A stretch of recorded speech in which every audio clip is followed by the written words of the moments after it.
시간 우리 믿음의 고백을 하나님께 드림으로 말씀 앞에 나가도록 하겠습니다. 하나님 나를 사랑하신다.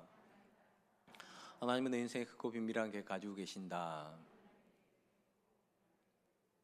하나님은 오늘도 나와 동행하셔서 그 계획 이루어 주신다. 아멘. 그렇게 될 줄로 믿습니다. 아멘. 우리 주변에는 함께 믿음 생활하기 위해서 전도를 하려고 노력을 해보지만 잘 믿어지지 않는다 이렇게 말하는 분들을 종종 만나게 됩니다. 그분들의 입장에서는 자신들이 믿지 못하고 있는 내용들을 너무나도 자연스럽게 믿고 있는 저와 여러분들이 어쩌면 굉장히 이상하다고 생각될 수도 있을 거라고 생각합니다. 근데 조금만 생각을 해보면 우리가 믿고 있다라고 말하는 기독교 진리는 사실은 믿기가 굉장히 어려운 내용들로 구성이 되어 있다는 사실을 알게 됩니다. 불신자들 입장에서는 신이 존재한다는 사실조차도 인정하기 쉽지 않은데 기독교는 신은 있지만 오직 하나님 한 분밖에 없다 이렇게 말을 하기 때문에 그들의 관점에서는 굉장히 인정하기가 쉬운 진리일 수가 없습니다. 또한 하나님께서 아담 한 사람이 범죄했는데 아담 때문에 온 인류가 다 죄를 지어서 죄인이 되었다 이렇게 말을 하면 굉장히 불편합니다. 내가 짓지도 않은 죄 때문에 내가 죄인이 된 것처럼 그렇게 여겨지기 때문입니다. 더욱이 더 큰 문제는 하나님께 이 죄인들을 위해서 아들을 내어주셨는데 그 아들이 동정녀 처녀의 몸에서 잉태됐다고 하면 이미 게임 끝나버립니다. 아니 어떻게 여자가 남편도 없이 임신을 해? 그리고 그 여자가 이 땅에 와가지고 십자가에 죽었다고 내가 구원을 받아? 참 상식적이지 않다 이렇게 생각을 하는 것입니다. 이러고 근데 사실은 복음을 믿지 않는 그들이 이상한 것이 아니라 정확히 말하면 믿고 있는 우리가 굉장히 이상하다는 사실을 알게 됩니다.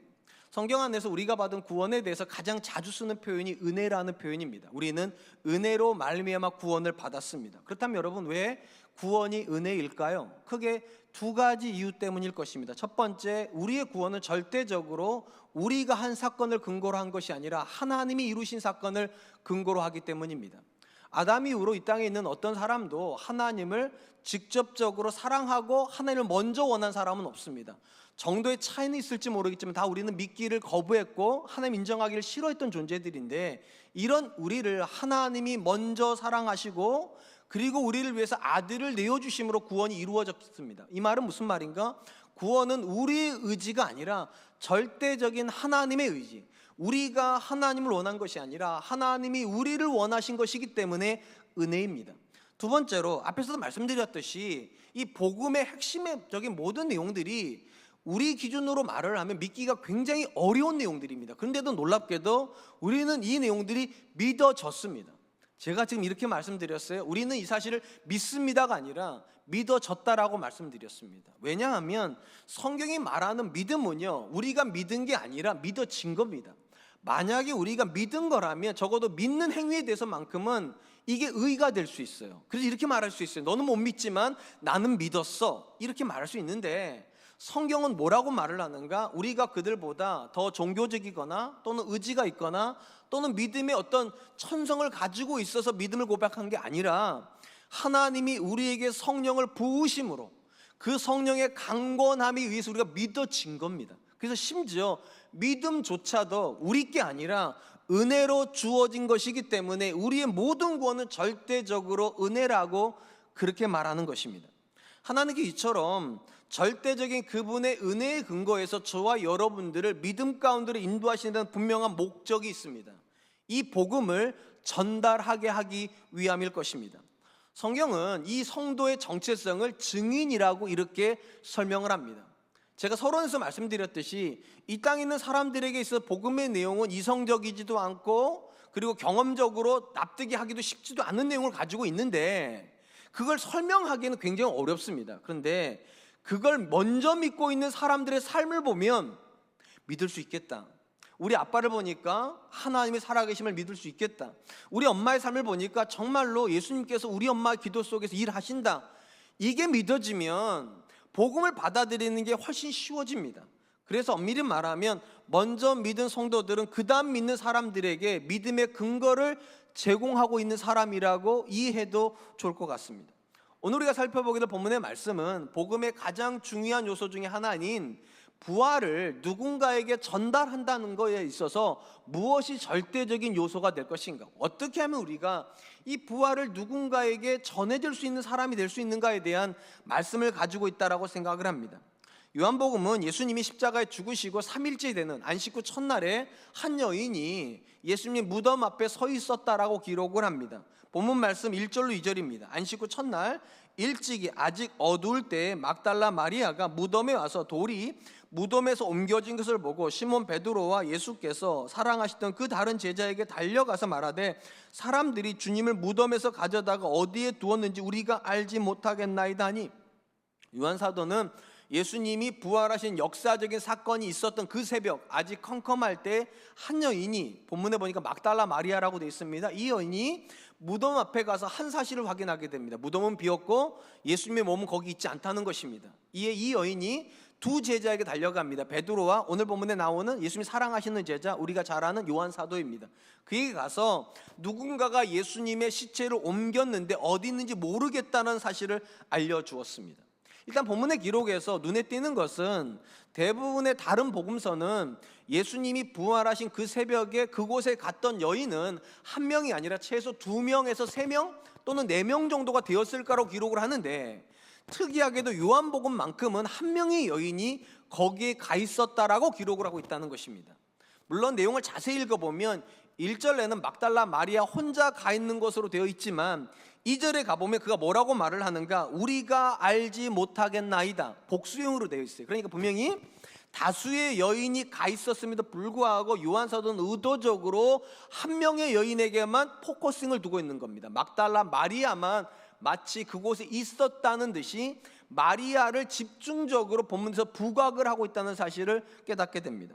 그렇다면 여러분, 왜 그곳에 다양한 여인들, 여러 명의 여인이 있었을 터인데 유독 요한 사도가 이 막달라 마리아에게만 지목을 하고 있었을까요?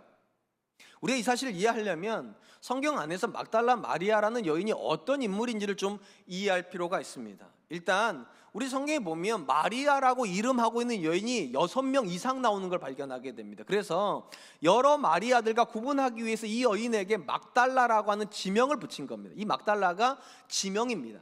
그러니까 막달라 마리아라는 말은 막달라 출신의 마리아가 되는 거예요. 우리가 예수님을 부를 때에도 나사렛 예수라고 부르는 것도 똑같은 이치입니다. 그 당시 예수란 이름을 가지고 있는 사람이 굉장히 많았기 때문에 구분하기 위해서 나사렛 출신의 예수 이렇게 부른 겁니다. 또한 누가복음의 기록에 보면 이 여인은 7 귀신 들렸던 여인으로 기록이 되어 있습니다.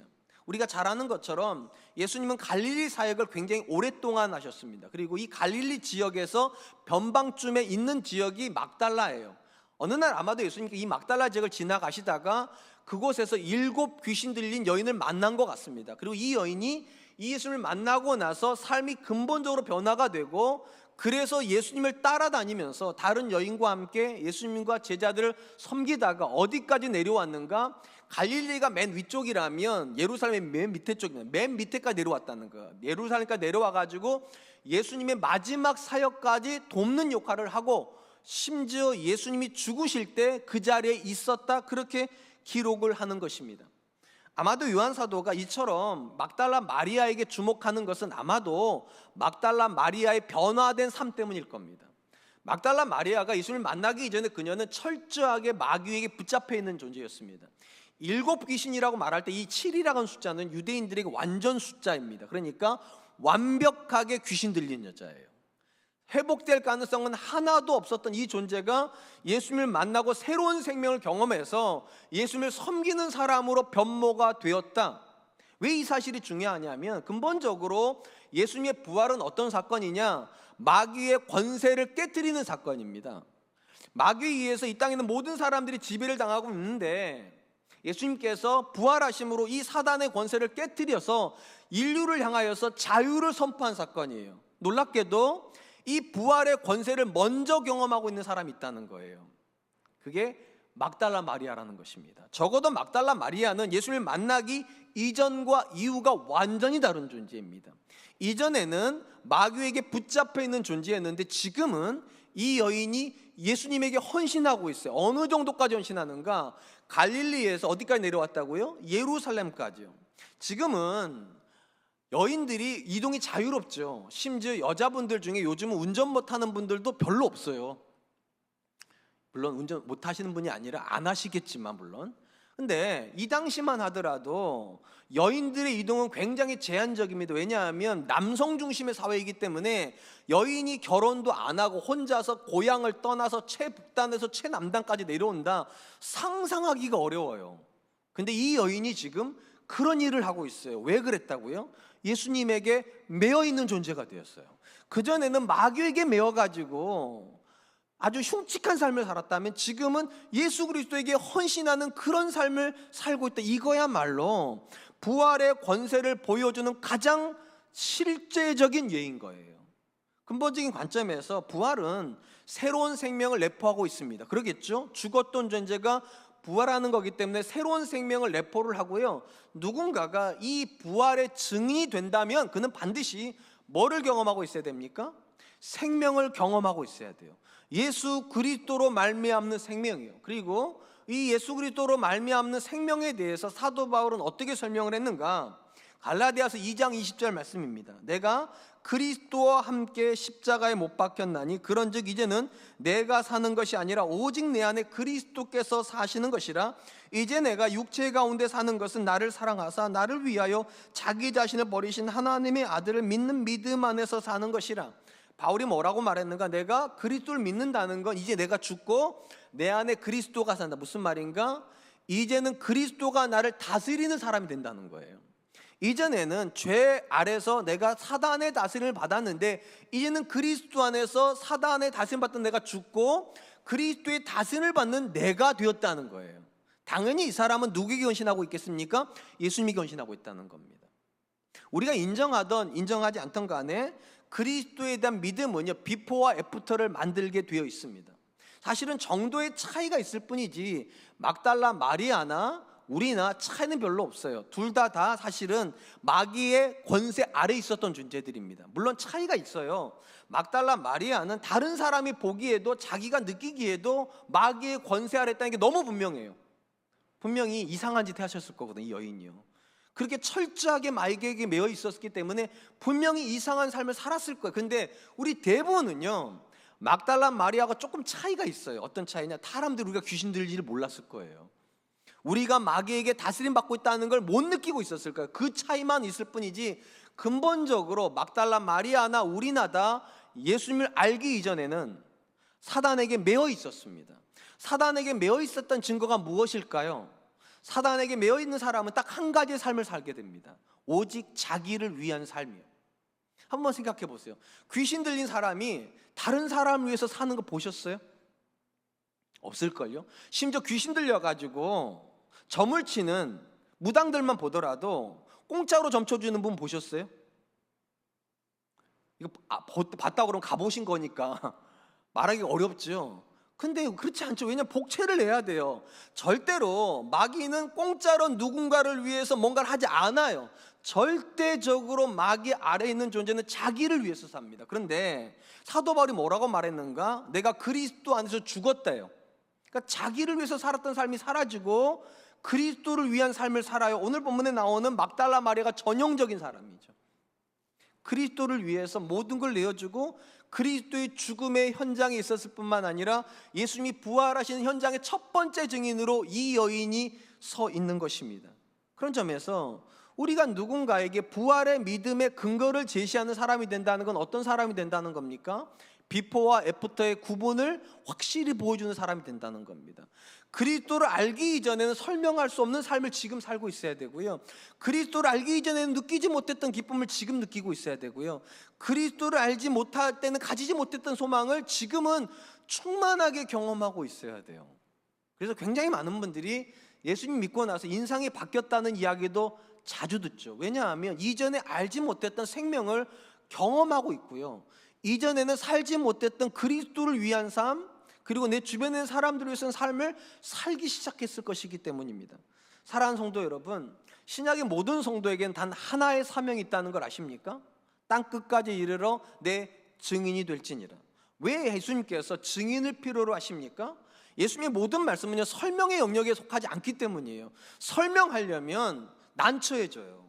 어떻게 유일신 하나님을 설명할 거예요? 어떻게 우리가 죄인인 걸 설명할 것이며 어떻게 예수님이 동정녀 마리아에게 태어난 걸 설명할 거냐고요. 천재가 되어도 설명 불가능합니다. 누가 필요한가? 그 설명의 영역을요 삶으로 보여줄 수 있는 사람이요.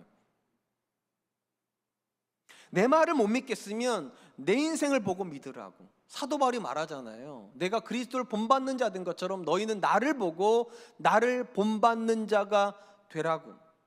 예수님은 지금도 여전히 증인을 필요로 하십니다. 그리고 우리가 이 증인을 필요로 한다는 부분에서 가장 중요한 거, 이 증인은 비포와 애프터의 구분을 가지게 돼요. 왜냐하면 그리스도가 살아계시니까요.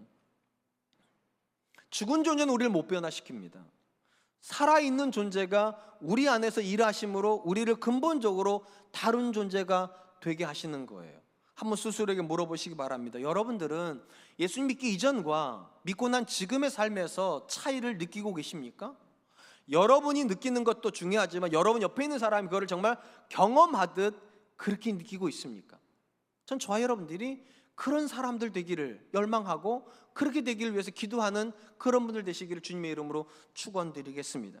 두 번째로 본문에서 우리가 주목하려고 하는 것은 막달라 마리아의 보고를 듣고 두 명의 제자가 어떤 행동을 취했는가입니다. 의심의 여지 없이 베드로와 요한은요 당시 군병들의 눈치를 피해서 삼엄한 시선을 피해서 숨어 있었을 거예요. 그런데 막달라 마리아가 와가지고 하는 소리가 무엇입니까? 예수님의 시체가 없어졌다. 그러다 보다 그들은 당황해가지고 급히 뛰쳐나가서 한달음에 어디까지 가게 됩니까? 예수님의 무덤 앞에 가게 됩니다. 요한 사도가 조금 젊었던 것 같아요. 먼저 도착을 합니다. 근데 못 들어가요. 몸은 머뭇거리고 있는데 확실히 베드로는 달라요. 그냥 냅다 들어가 버립니다. 들어가고 나자 베드로를 뒤따라서 그제서야 요한 사도가 들어가는데 그 들어간 자리에서 어떤 일이 벌어졌는가 성경이 이렇게 기록을 합니다. 6절로 8절. 시몬 베드로는 따라와서 무덤에 들어가 보니 세마포가 놓였고 또 머리를 쌌던 수건은 세마포와 함께 놓이지 않고 딴 곳에 쌌던 대로 놓여 있더라. 그때에야 무덤에 먼저 갔던 그 다른 제자도 들어가 보고 믿더라. 여기 보니까 두 제자가 먼저 베드로가 들어가고 뒤따라서 요한이 들어가서 뭐를 확인했는가? 몸은 없어요. 특이한 것은 수건이 원래 있었던 자리에서 다른 자리로 옮겨졌다. 이 말은 시신이 옮겨졌다는 거겠죠. 그러니까 시신이 뭔가 옮겨진 거, 거기까지는 확실해요. 그 다음에 뭐라고 되어 있는가? 그 다른 제자도 들어가 보고 믿더라. 혹자는 이 부분을 이렇게 일을 합니다. 요한 사도가 베드로보다 먼저 예수님의 부활을 믿었다를 기록한 거라고 생각을 하지만 그렇지 않아요. 왜 그런가? 만약에 요한 사도가 믿었다면 그 다음 행보가 뭐가 돼야 됩니까? 이 요한이 똑같이 다른 제자들에 뛰어가가지고 예수님이 부활했다 선언해야 돼요. 그 다음 이야기를 읽어보면 그리고 아무 일도 없어요. 그 말은 믿었다는 겁니까? 안 믿었다는 겁니까? 안 믿었다는 거예요. 그럼 이 부분에서 왜 믿었다라고 기록을 할까? 도대체 요한이 믿었다고 말하는 건 도대체 뭐를 믿은 걸까요? 일단 분명한 건 예수님의 부활은 아닙니다. 그러면 답은 간단해요. 어떤 걸 믿었는가? 막달라 마리아가 자신들에게 전해준 그 사실이 사실이라는 걸 믿었다. 예수님의 몸이 거기 있지 않다는 사실을 비로소 믿었다. 이렇게 이해하는 것이 옳아요. 그리고 이런 내용을 확증해주는 고백이 그 다음에 나옵니다. 9절 말씀. 그들은 성경에 그가 죽은 자 가운데서 다시 살아나야 하리라 하신 말씀을 아직 알지 못하더라. 믿었는데 어떻게 몰라요? 그렇기 때문에 여기서 요한 사도가 말하는 믿었다는 고백은 절대로 부활에 대한 믿음은 아닙니다. 근데 주목할 것은 여기 뭐라고 기록했는가? 저들이 아직 다시 살아나야 하리라 하신 말씀을 아직 알지 못했다란 이 부분이에요. 사실 이거는 굉장히 의구심을 두는 표현입니다. 그도 그럴 것이 예수님께서요 마지막 공생의 6개월, 그러니까 가이사라 빌립보에서 베드로가 주는 그리스도시요 하나님의 살아계신 아들입니다, 이 고백을 한 시점부터는 6개월 동안 가이사라 빌립보에서 예루살렘을 내려오는 여정 동안 계속 반복해서 뭐를 강조했는가? 예수님이 십자가에 죽으실 것이고 3일 만에 부활하실 것을 거듭 강조를 했습니다. 그들이 모를 수가 없어요. 예수님의 살아나신다는 사건에 대해서 그들이 모를 수가 없어요. 어느 정도냐? 그 이야기를 처음 했을 때 베드로가 뭐라고 말합니까? 주여 그리하지 마옵소서. 그랬다가 사탄아 물러가라 책망까지 받았던 그 내용이에요, 이게요. 근데 어떻게 모를 수가 있겠어요? 근데 왜 몰랐다고 하는 겁니까? 사실을 모르는 것이 아니라 그 사실이 실제가 됐다는 걸 인정할 수 없다는 거예요. 우리도 경험적으로 아는 거 있잖아요. 어떤 거는요 눈으로 보고도 못 믿는 게 있어요. 누구도 보고도. 제가 가끔 그런 얘기를 하잖아요. 탄천에 가다 보면 저는 우리 성도님들 한눈에 알아보겠어요. 근데 우리 성도님들이 저를 못 알아봐요. 저도 그럼 모른 척하고 지나가죠. 근데 가끔 알아보는 분들이 계시더라고요. 가끔. 그러면 이따 보세요. 똑같이 보는데 저는 알아보는데 왜 여러분 저를 못 알아볼까요? 이건 간단하죠. 저는 탄천에 갈 때 여러분들 있을 거라고 생각하고 갑니다. 그렇기 때문에 알아봐요. 근데 여러분들은 없을 거라고 생각하고 하시니까 있어도 못 알아봐요. 쉽게 말하면 부활에 대한 소식을 듣지만, 예수님한테 이야기를 듣지만 일어날 거라 생각을 안 하기 때문에 일어난 현장에 가도 못 믿는 거예요. 못 믿으니까 모르는 게 되는 거예요. 아는데 모르는 게 돼버려요. 우리가 그럴 수가 있어요. 안 믿으면, 우리가 말씀을 안 믿으면 그 말씀이 이루어져도요, 이루어진 걸 모르는 게 태반입니다. 더욱이 이 본문에서 요한 사도가요, 자신이 믿지 못했다, 베드로가 믿지 못했다, 지금 그렇게 기록하는 거거든요. 그 현장에서 그 현장을 보고도 말씀이 이루어진 걸 믿지 못했다, 굉장히 부끄러운 내용을 기록하고 있는데, 저는 이게 굉장히 의미가 있다고 생각을 합니다. 한번 생각해 보세요. 만약에 베드로가 들어가고 요한이 들어가자 무덤이 빈 걸 보고 두 사람 눈이 딱 마주쳐요. 그리고 영화처럼 이렇게 말해요. 주님이 부활하셨다. 그렇다면 여러분, 이거는 거짓말이에요. 상식적으로 부활이 그렇게 쉽게 믿어지는 겁니까? 인류 역사의 첫 번째 사건인데 이게 믿어졌다면 오히려 우리는 이걸 더 의심해야 돼요. 근데 참 감사하게도 이 제자들조차도 부활이 안 믿어졌다고 기록을 하는 거예요.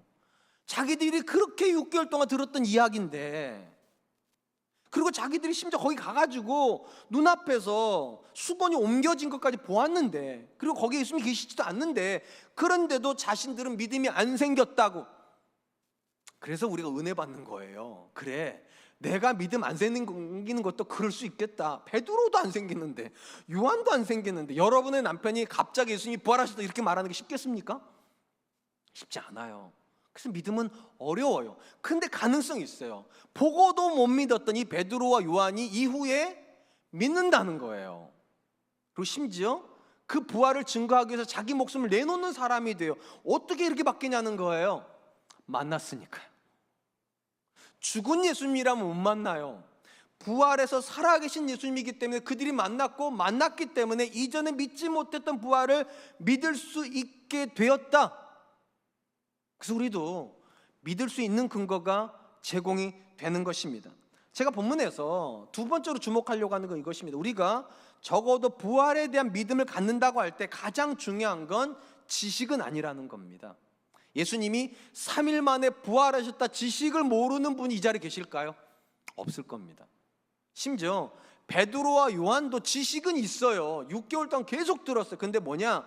그 지식을 못 믿으면 부활의 현장에 가가지고도 예수님을 못 믿어요. 그럼 뭐가 부활의 믿음에서 가장 중요한 요소인가? 경험이요. 그 예수님을 만나는 경험이요. 이게 없으면 부활은 관념이고 부활은 상상이에요. 그냥 우리가 잘 아는 것처럼 예수님의 부활에 대해서 가장 강력하게 주장했던, 그래서 부활장이라고 하는 걸 쓴 사람이 있어요. 고린도전서 15장이 부활장인데 이 부활장을 쓴 사람이 누구냐? 바울입니다. 놀라운 것은 바울은 역사적 예수님, 그러니까 자기 생애에서 예수님을 직접 만난 적이 없어요. 당연히 부활하신 예수님도 상식적으로 못 만났어야 돼요. 근데 이 사람이 어떻게 부활장을 쓰고 부활을 증거하는 가장 강력한 부활이 증리되었는가? 놀랍게도 사도행전 9장에서 예수님께서 이 바울을 찾아와 주셨기 때문이에요. 살아계신 예수님, 부활하여 살아계신 예수님이 이 바울을 찾아와 주심으로 그가 부활하신 예수님을 경험하고 그래서 부활을 믿고 증거하는 사람이 되었습니다. 똑같아요. 지금도 여전히 우리가 예수님이 부활해서 살아계시다는 사실을 믿는다면 우리는 기대해야 돼요. 내 인생을 찾아와 주실 예수님을요, 나를 만나 주실 예수님을요. 이 고백이 없으면, 이 경험적 고백이 없으면 이 사람은 절대로 부활의 증이 될 수가 없습니다. 그런 점에서 누군가가 적어도 부활에 대한 믿음을 도와주는, 근거를 제시해주는 사람은 어떤 사람입니까? 예수님을 만나고 있는 사람입니다. 사랑하는 성도 여러분, 교회를 다니다 보면 제일 처음 듣는 가장 당혹스러운 이야기 중에 하나가 이런 거죠. 나는 예수님을 인격적으로 만났습니다. 한번 여쭤볼게요. 여러분, 우리는 일반적으로 누군가를 만날 때요, 나는 인격적으로 당신을 만나, 이런 얘기 씁니까? 안 쓰잖아요. 우리 어떻게 씁니까? 나는 그 사람을 카페에서 만났어. 그죠? 나는 그 사람을 친구가 소개해줘서 만났어. 그죠? 그렇게 말하지. 어떤 사람도 나는 내 남편을 인격적으로 만났어, 이런 사람은 없어요. 근데 교회에서 유난히 쓰는 표현 중에 독특한 표현이 바로 그거예요. 나는 중학교 때 예수님을 인격적으로 만나서. 그럼 물어볼게요. 인격적으로 만나는 건 어떻게 만나는 거예요? 꿈속에서 나타나셔가지고 아무개야 이렇게 불러주시는 거예요? 아니, 기도하면 갑자기 내 귀에다 대고 여러분 이름을 부르면서 내가 너를 사랑한다 뭐 이러는 거예요? 그게 없다는 걸 말씀드리는 건 아니, 그게 있어요. 근데 저는 그런 경험을 해본 적이 없어요. 그렇게 원해도 꿈에 한 번도 안 나타나시더라고요. 그렇게 원해도 제 귀에다 대고 원준아 부르시지도 않더라고요.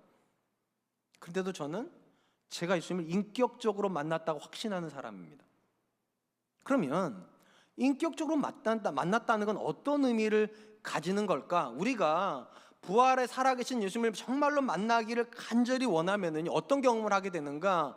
예수님이 아니고서는 이 일을 설명할 수 없는 그 지점에 도달해요. 하나님께서 하셨다라고밖에 설명할 수 없는, 하나님이 아니면 나를 아실 수 없고, 하나님이 아니면 이런 일을 이루실 수 없고, 하나님이 아니면 내가 했던 기도를 전혀 아실 수 없을 텐데, 정말로 하나님 나를 아시는구나, 정말로 예수님 내 기도 들으시는구나, 정말로 예수님이 내 인생에서 일하셨구나, 그 지점에 서면 이렇게밖에 설명 못해요. 예수님은 나를 아시는구나. 그게 맞아요. 부활하신 예수님은 돌아가시는 것으로 끝났다고 우리 믿지 않아요. 살아계시고 지금도 내 안에서 일하고 계시다고 우리가 믿어요. 그리고 누군가가 부활의 증인이 된다는 건 이 예수님을 만나는 거예요. 만나야지 비포와 애프터가 달라지죠. 막달라 마리아만 비포와 애프터가 생기는 게 아니라 저와 여러분들도 비포와 애프터가 생겨야 돼요. 왜냐? 예수님 살아계시니까. 누군가에게 부활의 믿음을 제공해주는 근거가 된다는 건 오늘도 그 예수님을 만나고 있다는 것이어야만 합니다. 그리고 이렇게 말해야 돼요. 예수님은 나를 아신다고. 예수님이 기가 막히게 내 사정을 아신다고. 어떻게 이 상황에서 그런 길을 여실까? 나를 모른다면 어떻게 그렇게 되겠어요? 이 땅에 70억의 인구가 있는데 내가 하는 기도를 그분이 어떻게 들으시겠어요? 나를 아시니까 들으시지. 그래서 기도하지 않고 예수님을 경험할 수는 없습니다. 기대감이 없이 그분을 경험할 수는 없어요. 기대감을 가지고 기도하고 기다리고 있는 사람이 경험해요. 아, 예수님이 정말 나를 아시는구나. 그리고 그런 사람이 이렇게 말을 해요. 내가 예수님을 만났다고. 정말 나를 사랑하신 예수님을 내가 만났다고. 전 저와 여러분들이 그런 분들 되실 수 있기를 주님의 이름으로 축원드리겠습니다. 마지막으로 이 본문에서 우리가 주목하려고 하는 것은 베드로와 요한이 떠난 자리에서 막달라 마리아가 예수님을 만난 고백입니다. 이 고백 속에는 굉장히 중요한 요소가 들어가 있어요. 특별히 막달라 마리아는 분명히 베드로와 요한을 찾아가서 예수님의 무덤이 비었고 시신이 없다는 이야기를 알려준 다음에 소임을 다했기 때문에 자기의 거처로 돌아가도 되는데, 본문을 보니까 아마도 베드로와 요한을 뒤쫓아간 것 같아요. 근데 남자와 여자의 보폭의 차이도 있고 달리는 속도의 차이도 있었기 때문에 굉장히 일정한 거리가 벌어져서 베드로와 요한이 무덤을 다 보고 나간 다음에 그 다음에 나타난 것 같습니다. 어쨌든 두 번째 다시 무덤 앞에 왔을 때 이 막달라 마리아는 막 웁니다. 너무 슬프니까요. 그때 두 명의 천사가 나타나요. 그 대화를 한 다음에 그 다음 뒤쪽에서 한 남자가 이렇게 얘기하는 걸 듣게 돼요. 여자여 어찌하여 울며 누구를 찾느냐. 그러자 이 막달라 마리아가 고개를 돌리고 이렇게 말하죠. 당신이 이 무덤을 지키는 사람이라면 누군가가 이 시신을 옮겼을 텐데 당신이 옮겼다면 나도 좀 알려달라고. 그때 예수님께서 뭐라고 말씀하십니까? 마리아야, 이름을 불러주세요. 그때 비로소 마리아가 예수님이란 걸 알게 되고 이렇게 말하죠. 라보니요, 랍비란 뜻입니다. 랍비십니까? 이렇게 불렀다는 거예요. 이 상황에서 예수님께서 마리아에게 가가지고 제자들에게 예수님의 부활에 대한 증언을 하라고 그렇게 선포하십니까? 첫 번째 부활의 증언자가 막달라 마리아예요. 근데 여기서 주목할 거, 예수님이 말씀하고 계시는 부활의 내용이 뭐냐는 거예요.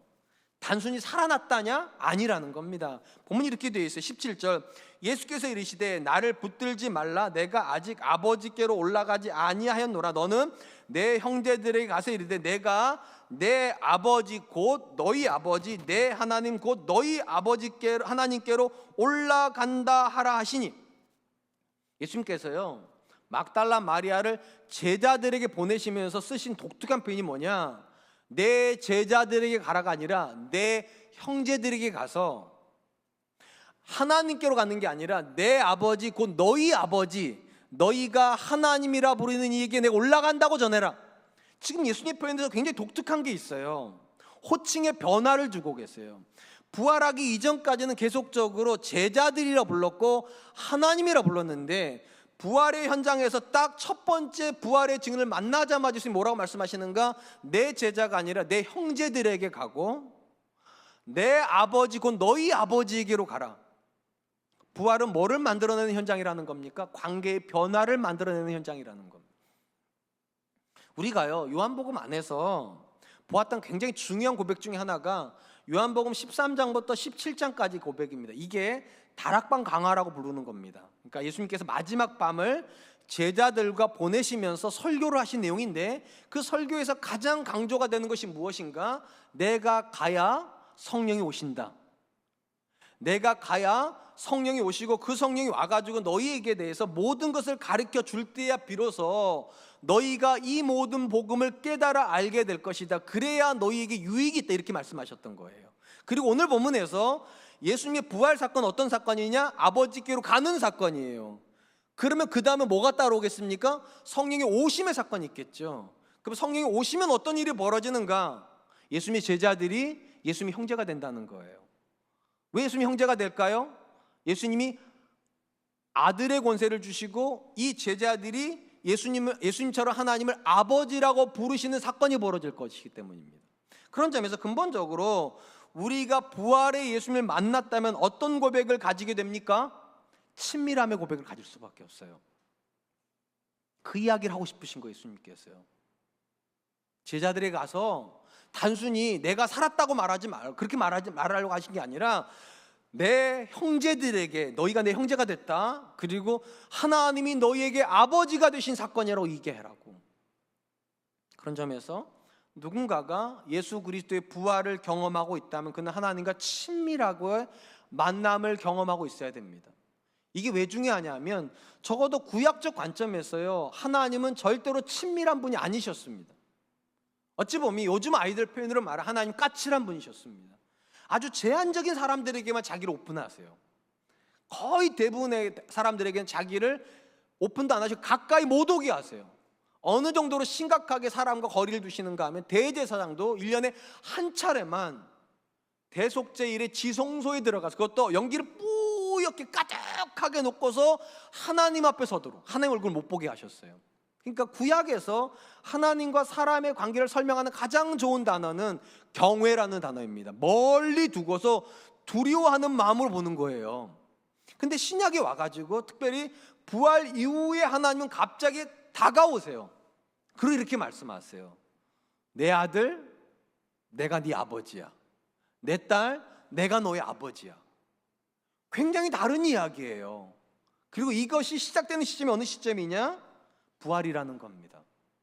그런 점에서 누군가가 예수님의 부활을 인격적으로 경험하고 있고 그가 정말로 그 부활의 증인이 된다는 것은 어떤 사람보다 이 사람이 예수님을 가까이서 하나님을 친밀하게 만나고 있어야 된다는 겁니다.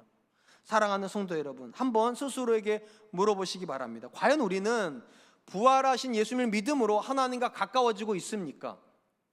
정말 친밀하다고 느끼세요? 기도할 때마다 이런 생각이 드세요? 하나님, 내가 뭐라고 나를 이렇게 사랑하세요? 하나님, 내가 도대체 하나님께 해드린 게 뭐가 있다고 하나님 나한테 이렇게 정말 은혜를 많이 주세요? 이쯤 되면 좀 고개도 끄덕이고, 목사님 나도 그런 경험하고 좀 그러시면 얼마나 좋아요. 분명히 계세요. 너무 하나님께 죄송할 만큼 은혜 받고 있다고, 미안할 만큼 하나님 앞에서 은혜를 받고 있다고. 최근에 한 사모님이 제안한테 전화해서 이런 얘기를 했대요. 사모님, 내가 다른 사람한테는 이런 점 못해. 사모님이니까 전화해. 그럼 이렇게 말해요. 나 요즘 하나님께 너무 죄송해 그러더래요. 뭐가 그렇게 죄송하냐고 했더니만 주신 은혜는 너무 많은데 내가 그렇게 못 사는 것 같아서 너무 죄송해. 그 이야기를 듣고서 제 안에도 너무 공감이 됐다는 거예요. 너무 많은 은혜를 주시는데 하나님이 아니고서는 주실 수 없는 은혜, 내 사정을 모르시고는 하실 수 없는 일들을 너무 많이 일으켜 주시는데 과연 내가 그만큼 보답하고 있나? 두 사람이 서로 결심했다는 거예요. 우리가 사모니까 이 은혜에 보답하는 양으로 더 열심히 사역합시다, 더 열심히 하나님을 섬깁시다. 그러고 끊었다는 거예요. 얼마나 은혜로워요. 여러분들도 여쭤볼게요. 똑같은 하나님이에요. 똑같은 예수님이에요. 똑같은 믿음이에요. 과연 우리는 그 하나님을 정말 가까이 만나고 있습니까? 친밀합니까? 여러분 정말 하나님 아십니까? 우리 중에 이런 마음이 있는데 정말 이걸 원하는데 이 경험을 못하고 있다면 오늘 본문에 막달라 마리아를 주목하세요. 왜 예수님께서 이 첫 번째 여자로 이 막달라 마리아를 선택하셨을까요? 부활의 첫 번째 증인으로. 이 여인이요, 열정적인 사람이기 때문입니다. 갈릴리에서 어디까지 내려왔다고요? 맨 밑에 예루살렘까지 내려왔다니까요. 다른 사람들이 다 잠들어 있을 시간에 새벽 아직도 껌껌한 시간에 어디로 갔다고요? 무덤까지 갔다고. 여러분 동서고금을 막론하고요, 무덤은 다 무서운 곳이에요. 대낮에 가기도 어려워요. 새벽에 이 여인이 가요. 거기서 멈추지 않아요. 비어있다는 걸 알고 급하게 뛰어가가지고 베드로와 요한을 데리고 가는데 알려주는 걸로 끝내지 않아요. 또 따라가요. 따라가서 다시 그냥 내려오는 게 아니라 그 앞에서 너무나도 간절한 마음을 가지고 눈물을 툭툭툭툭 흘려요. 그러니까 예수님이 그 여인을 찾아오세요. 그리고 불러주여 이름을요. 마리아야. 친밀함의 상징이에요. 마리아야, 내가 너를 알아. 내가 너를 알아. 여러분 생각해 보세요. 예수님 공생애 동안에 얼마나 많은 여인들이 예수님 쫓았겠습니까? 얼마나 많은 사람들이 예수님 쫓았겠어요? 이름을 다 아실까요, 예수님이? 근데 그 여인의 이름은 이미 알고 계세요. 마리아야. 여러분의 이름을 예수님께서 아실까요? 답은 간단해요. 여러분들이 얼마나 간절하냐예요. 이 막달라 마리아가 부활의 첫 번째 증인으로서 친밀함을 전하는 여인이에요. 내 형제들에게 내 아버지께로 간다고 얘기해라. 누가? 네가. 이 네가가 누굽니까? 내가 이름을 불러주는 네가. 하나님과 거리를 멀찍이 두고 있는 사람이 하는 전도는 의미가 없어요. 내 아버지라고 부르는 존재들이 하나님을, 예수님이 내 기도를 듣고 있다고 말하는 그 사람이 전도를 해야 돼요. 그 사람은 어떤 사람입니까? 오늘 본문에 나오는 막달라 마리아처럼 간절한 사람이에요. 주님을 더 알고 싶고 주님을 더 섬기고 싶고 주님의 사람으로 살고 싶은 이 간절함을 가지고 있는 사람이 결국 누군가를 그리스도에게로 인도해주는 믿음의 근거가 되는 사람입니다. 전 저와 여러분들이 그런 분들 되실 수 있기를 주님의 이름으로 축원드리겠습니다. 이제 말씀을 맺으려고 합니다. 믿음은 결코 쉽지가 않습니다. 앞에서 말씀드렸듯이 믿음의 내용 자체가 믿기가 굉장히 어려운 비상식적인 내용으로 기록이 되어 있어요. 그래서 하나님이 지금도 찾으시는 건 여전히 똑똑한 사람이 아니라 증인입니다. 그의 삶으로 부활을 경험하고 있는 사람이에요. 오늘 부분에 세 가지가 나옵니다. 첫 번째, 이 사람은 비포와 애프터의 구분을 확실히 가지고 있는 사람입니다. 예수를 만나기 이전과 이후의 삶의 구분을 확실히 짓고 있는 사람이에요. 그리고 이것이 가능한 두 번째 이유가 무엇입니까? 예수님이 찾아오실 것이기 때문이에요. 부활에 살아계신 예수님은 죽어 계신 것이 아니기 때문에 그분을 간절히 원하는 자 인생을 찾아가세요. 마지막 세 번째, 누가 이 하나님과 친밀하게, 이 예수님과 친밀하게 만납니까? 간절함을 가지고 있는 사람이에요. 주님을 정말로 간절히 원하는 사람들이에요. 저는 언제부턴가 한국교회가 이 간절함을 자꾸만 잊어버리고 있다고 생각을 하고요, 이 코로나가 거기에 아주 방점을 찍고 있다고 생각을 합니다. 코로나가 되고 나니까 더 이상 간절함이라는 단어 자체가 아예 무색해지죠. 그리고 이렇게 말해요. 유지만 해도 대단하다고. 신앙을 유지하는 것만으로도 대단하다고. 혹시 스스로 그렇게 위로하고 계신 분이 계시다면 유지하는 것도 대단한 거 맞아요. 왜냐하면 그것도 안 되는 분들이 굉장히 많으시니까. 그러나 하나님이 찾으시는 믿음은요, 유지가 아닙니다. 새벽 오이름 이명에 그 무서운 무덤가를 향해서 혼자라도 걸어갈 수 있는 이 간절함이요, 주님을 내가 정말로 만나고 싶다는 이 간절함이 신앙의 본질입니다. 전 저와 여러분들이 그런 믿음을 향해서 나아갈 수 있기를 주님의 이름으로 축원드리겠습니다.